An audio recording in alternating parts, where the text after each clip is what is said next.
Reading with Joan. Hi kids, we are back on another edition of Reading with Joan. I hope you have fun as you join us as we read the various books we have on the show. Reading with Joan, the place for all the fun. Creative. Hi everyone, I'm Big J, and I'm going to read Black and British. The chapter we're reading is about the Second World War, which started in 1939 and ended in 1945. The Second World War changed life in Britain dramatically. One of the many changes was an enormous rise for a short time in the country's black population. At the end of the last war, there were around 20,000 black people living in Britain. By the beginning of June 1944, the number had jumped by more than 6 times to 150,000. There was one clear reason for this: the US Army had arrived. Hitler's forces conquered France in 1940. Britain and other Allied powers had to retreat. By 1942, the USA had joined the Allies in the war, and together they planned to fight back against Hitler in Europe. As part of this, the US Army, which included the US Air Force, began to arrive in Britain in May 1942. Around 10% of their soldiers were African American. In the southern states of the USA and in the US Army, black and white people were not allowed to mix. This forced separation from race. This forced separation by race is known as segregation. When the American troops came to Britain, black and white soldiers would mostly live in separate camps, eat in separate canteens, and spend their free time in separate army corps. The government were worried that British people would not agree with segregation, and allowing the US Army to bring segregation to Britain would be likely to anger Black British people, West Indians, and Africans, including those who came to fight or work for Britain in the war. Remember that in the last time I read, we learned about the First World War and how sometimes people forced the black men who came to fight to do work instead of fighting like they were trained. Let's read. Once they were invited though, the Americans were free to bring whichever troops they liked, and in their camp, the US Army's rule applied. The US soldiers were known as GIs. The initials are often believed to stand for government issue, though the name may have come from the Army cleaning bucket, which is stand GI for galvanized iron. Wow. I mean, kids, have you ever heard of a doll called G.I. Joe? It's a bit like a Barbie, but instead of a lady, it's a man. The GIs had come to help Britain to win the war, and so the British people welcomed them. Black GIs often acted differently from the white GIs, who got a reputation for being loud, arrogant, and for complaining about the bad food and poverty they found in Britain. Black GIs are more likely to experience poverty themselves. Most were also used to being polite to for their own safety. Another reason why many British people sided with the black GIs was because they thought they were treated unfairly and disagreed with the idea of segregation by race. This seemed especially important when the country was fighting a war for freedom and against the extreme racism of the Nazis. The arrival of the US Army gave the British government a difficult choice: upset its American allies by speaking out against segregation, or introduce unpopular and obviously racist laws to Britain. In the end, the government decided that it would allow the US Army to segregate its soldiers, but that the British authorities would not help enforce those rules. The advice to British service people was to be friendly and polite to the black GIs, but also to be careful not to cause problems by mixing too closely with them. It was not a good idea, the guidelines said, for white women to go out with black GIs, and if a British person wanted to invite US soldiers into their home for a friendly visit, they were advised not to invite black and white GIs at the same time. The US government also tried to prepare its soldiers for adjusting to a country without racial segregation. In 1943, they made a film together with the British called Welcome to Britain, presented by an actor who played a white soldier, showing his fellow GIs around the country. One scene, an elderly white English woman met a black American soldier, chatted, shook his hand, and asked him to tea. The presenter explained to the audience that though this would be surprising to them, it was normal. That might not happen at home, he said, but the point is, we're not at home. Many white American GIs still felt that it was up to them to enforce the rules of segregation, even if it wasn't the law in Britain. They would complain to the owners of pubs, restaurants, or hotels that were serving black GIs as guests. When white British women running a bar had a complaint like this, from a white GI. She replied that she would carry on serving black soldiers because their money is as good as yours and we prefer their company. Wow, that must have hurt for the white GI. The thing that made the white US soldiers most angry was for black men to get close to white women. While the US Army was in Britain ahead of the invasion of Europe, there were many violent assaults on the black GIs who met or dated white British women. While British people believed that in general they were much less racist than Americans, many of them felt that a relationship between a black and white person was a step too far. Some British police forces even tried to stop the white woman pulling out a US soldier. Now that is just unfair. The problems that came with having a segregated army in Britain suddenly came to an end in June 1944. On 6th of June, known as D-Day, you might have heard of that, most of the US Army left for Europe, together with British and Canadian forces. They crossed the Channel to land in Normandy to begin the invasion of France. But some of the GIs who had found girlfriends while they were in Britain had left children behind. This meant that there were hundreds of mixed-race children growing up in Britain after the war, whose fathers had been black GIs. After the war, these children and their white British mothers were seen as shameful. They faced discrimination, and many of the children were sent to children's homes. Whoa! African Americans in the US Army were not the only black people arriving in Britain during the Second World War. Some came to Britain for war work. There was essential work to be done and not enough people to do it, especially as so many British men are fighting after serving in the Army, Navy, or Air Force. 600 foresters came from British Jgirls, now Belize, to work in Scotland. 350 electricians and engineers came from the West Indies to work in Liverpool, and more workers followed. Black men and women from the West Indies also fought for Britain during the war. The British Army, Royal Navy, and Royal Air Force all had rules before the war, which tried to keep them only for men of pure European descent. Black campaigners argued against this, and when the war began in September 1939, the government agreed to change the rules during the war. Black men could now serve in the armed forces, including as officers. Now more than 12,000 West Indians served in the British forces during the war, including in the Royal Air Force, the Royal Canadian Air Force, the Women's Auxiliary Air Force, and the Auxiliary Territorial served the women's branch of the British Army. Black servicemen and women who were based in Britain found that, on the whole, they were more likely to get racist abuse from white US soldiers than from white British people. Surgeon Arthur Walrond came from Barbados, where he had worked as a journalist. He served in Britain during the war as a wireless operator and gunner in the Royal Air Force Volunteer Reserve. One summer night in 1943, Sergeant Walrond went out to a dance. When he asked a white woman to dance with him, he was attacked by 2 white US soldiers. Sergeant Walrond wrote a powerful letter of complaint to the British government. He wrote, "I have never been trained to think in terms of nations or races, and I hope that 4 years of war would at least taught this world a lesson." It's true, guys. It doesn't matter what race you are, or where you come from, or what language you speak, or what you look like. We're all human. 372,000 Africans also served in the British force. Rather than being sent to fight in Europe, African regiments mostly fought in colonies in Africa and Asia. The Royal West African Frontier Force, or RWAF, fought against the Italians in East Africa. Soldiers from East African countries fought in the King's African Rifles, KAR. The KAR also fought against the Italians in East Africa, helped to capture Madagascar from the Vichy French, who were on the side of the Nazis. Both the RWAF and the KAR also fought in Burma, now also known as Myanmar, against the Japanese. This is the first time that the African regiments of the British Army have been allowed to fight outside Africa. They were a great success, and several of the soldiers were given medals for their service. By the end of the Second World War, some British attitudes to black British subjects had not changed. The government still preferred not to send black regiments to fight in Europe. Many people still saw relationships between black and white partners as shame, but there have been changes too. After so many people from all around the world had fought and died to defeat the extreme racism of Hitler and the Nazis, it was clear how dangerous racism is.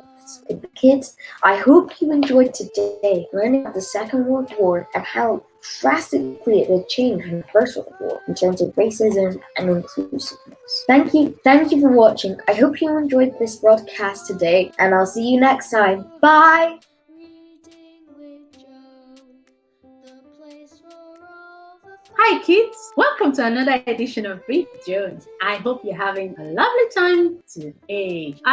Today's story is once again from Tales from the Caribbean. And today we have a very long story today. I'm not sure we'll finish it, so we're going to break it down in several episodes. And I hope you join us as we go through the episode because the title of the story is called The Elf Stone. It's a story based on folktale from the Dominican Republic. Can you remember the story of last week where it comes from?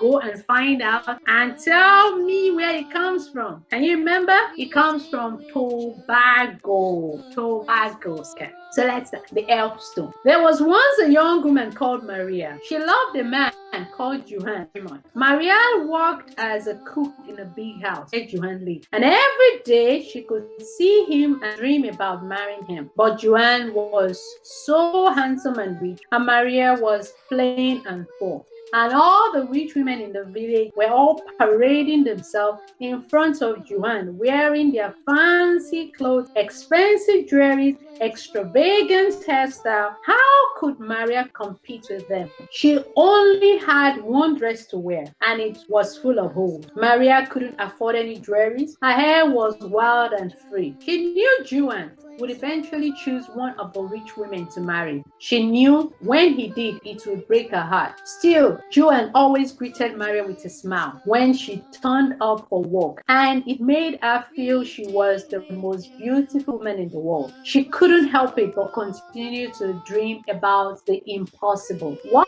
day, Maria was walking home from work when an old man caught up and walked with her. "Don't be sad," said the woman. "I'm not sad," said Miriam. "Why should I be?" "Yes, you are," said the woman. "I can see it in your eyes." It was true that Maria had a sadness in her eyes because of the longing she had for Joan.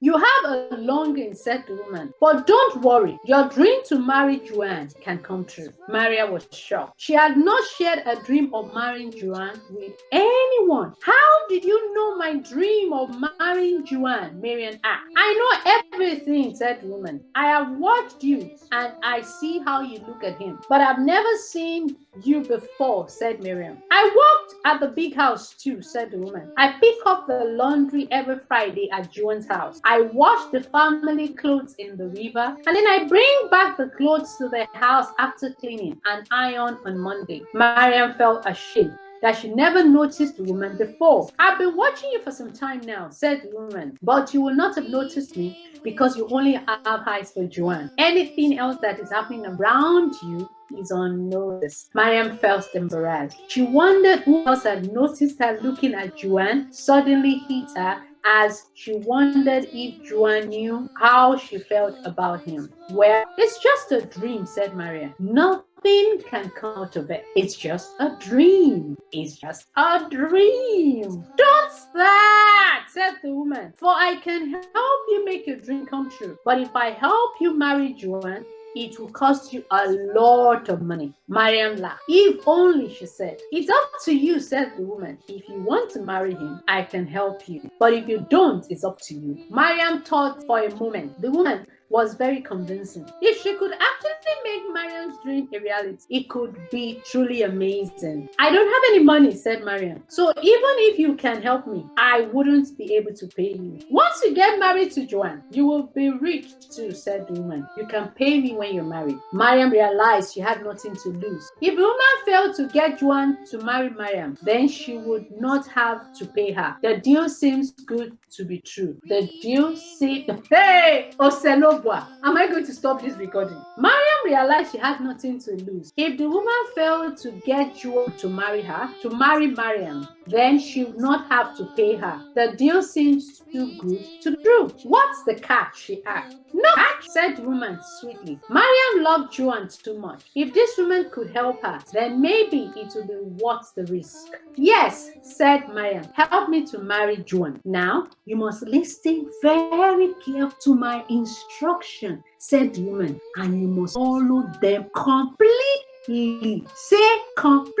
Likitse completely. Okay, let's find out. Yes, said Miriam. Just tell me what I must do. You must get an elf stone, said the woman. An elf stone? What is an elf stone? Asked Miriam. It's a very special stone that has the power to give you what you wish for. Where will I get that from? And what does it look like? Asked Miriam. You must go to the small cave by the stream in the middle of the forest to get it. The elf stone is in the shape of a man, said the woman. You will go to the cave. Be sure you take someone with you. I will call my brother to go with me, said Miriam. The woman looked concerned. I'm afraid that's not allowed. Men are not allowed to go alone. Your companion must be a female. But I don't have any sister, and my mother is dead, said Miriam. Then I would go with you, said the woman. Miriam had no reason to disagree. To complete the spell, you must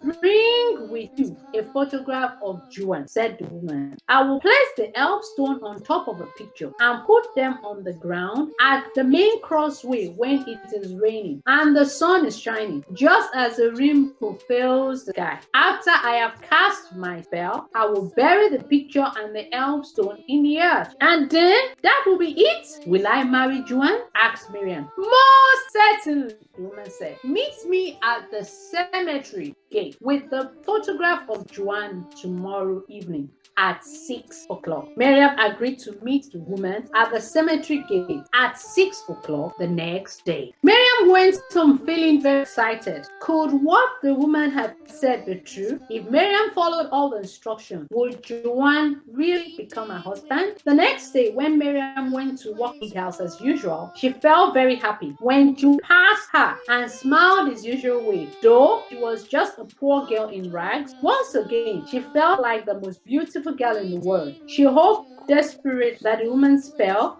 with the elf stone would work. There were so many photographs of Joan around the house. It would be easy to take one without it being noticed. So Maria chose a photograph of Joan, a fine black horse, from the large wooden dresser in the main room of the house. When she finished her work and was about to leave, she carefully put the photograph of Joan in her bag and hurried to meet the woman at the cemetery gate as she agreed. I have the picture of Joan, Mariam said, handing the photograph over. Now, we must go and get the elf stone, said the woman. In order for the spell to work, I must take the route through the cemetery. Miriam was afraid. She didn't like cemeteries, and especially not in the evening when it's dark. Can't we go on the road around the cemetery instead? For the spell to work, you must follow my instruction. The woman said, "Stand. Do you want to marry Joan or not?" I do, said Miriam. I want to marry Joan very much, but I'm afraid. Don't be afraid, said the woman. I have a cutlass in my belt to protect us from anything that would harm. So Miriam, the woman, walked along the path through the cemetery. It was long and windy, and Miriam was sure she could see strange shapes moving in the darkness. At times, she thought that she and the old woman were being followed, but each time she turned to look back, the wise old woman told her, "Keep your eyes to the front. Don't look back." So Miriam would only turn around and look only in front of her. When they finally arrived at the opening of the forest, Miriam was already wondering if it was a good idea to continue. A chuckling in her belly made her think that maybe she should go home and forget all about the dream of marrying Joan. Having second thoughts, the woman asked knowingly, "Don't worry, it will be worth it at the end when you have Joan as your husband." So Miriam took a deep breath and they continued into the forest together. "Come on, keep up," the woman said over and over again. So the woman was old. She had a lot of energy and she marched with strong steps that Miriam could hardly keep up with. The woman used her cutlass to cut through the bushes and the overhanging trees, and eventually they arrived at the small cave by the stream. "Now, let's look for the elf stone," said the woman. "Remember, it would be a shape of a man." Miriam searched high and low among all the stones and pebbles by the side of the rivers. They were all in shapes and sizes, but none looked her like the shape of a man. "Here it is," said the woman, pointing over to the piles of stone in the corner of a cave. To get to it, they must have to walk through the thin legend around the pool of greenish water and risk falling in. Marian held on to the cave wall and took her time. She edged her way around the cave carefully, not to miss her footing. When she reached the piles of stone, she pulled away the other ones and pulled out the elf stone. It was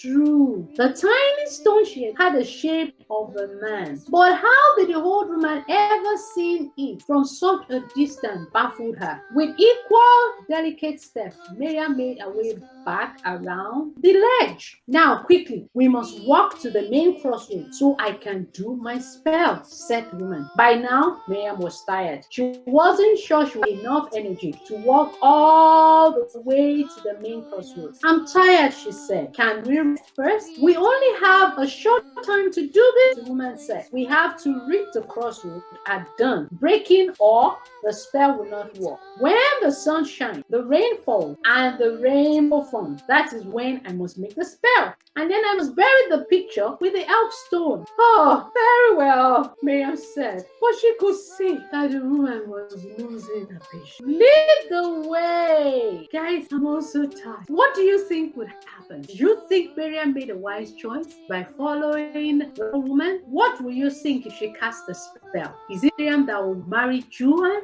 Or the old woman would marry Joan? Let's find out. Will the old woman get the riches she'd always longed for from Miriam? Kids, did you learn anything from today? I think I learned something. Let's be careful with our choices and our decisions. And until next time, when we'll read the rest of the story today, join me on Reading with Joan, because it's always lovely, lovely to read with me. It's always lovely, lovely to read with me. See you next time. Bye.